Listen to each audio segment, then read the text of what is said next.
اللہ اللہ اللہ اللہ اللہ اللہ اللہ اللہ اللہ اللہ اللہ جل جلالہ 10 دفعہ درود شریف پڑھ لیں.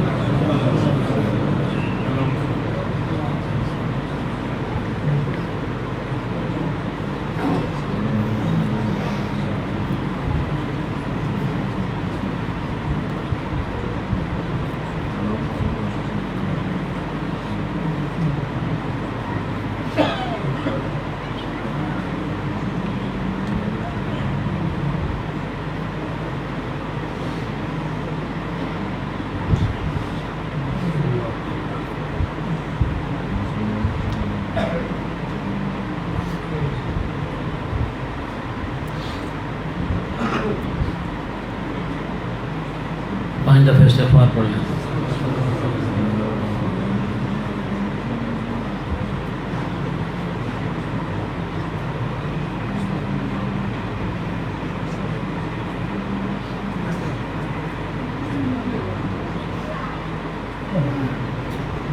تین دفعہ سورہ اخلاص پڑھ لیں.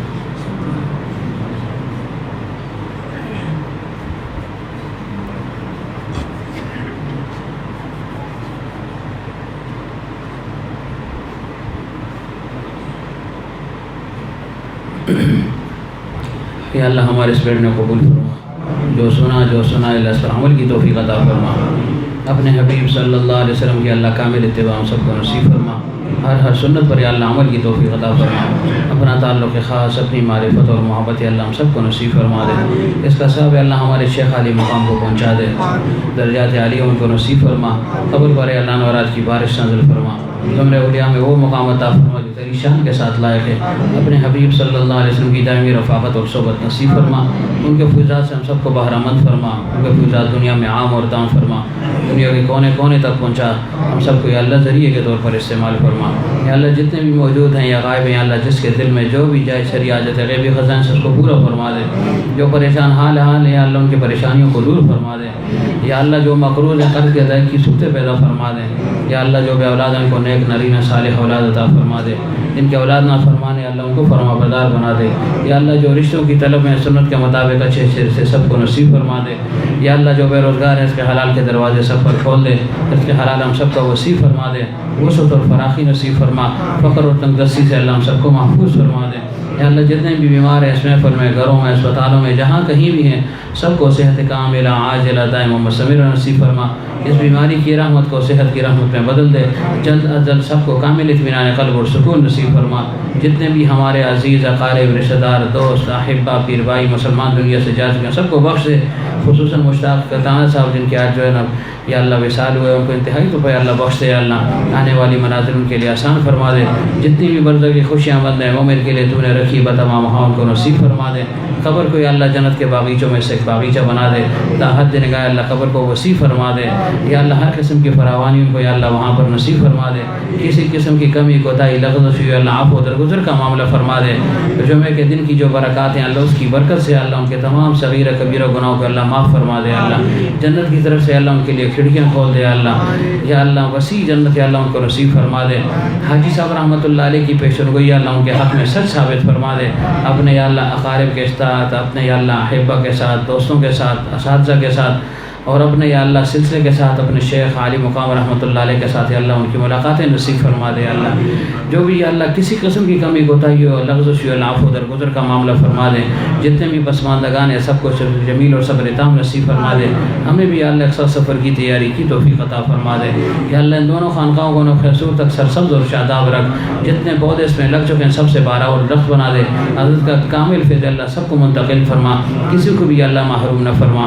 یا اللہ جب تک ہم زندہ ہیں دین متین پر ہم کو قائم اور دائم رکھ. اور جب دنیا سے جانے کا وقت ہو تو لا الہ الا اللہ محمد رسول اللہ صلی اللہ علیہ وسلم ہماری زبانوں پر جاری فرما.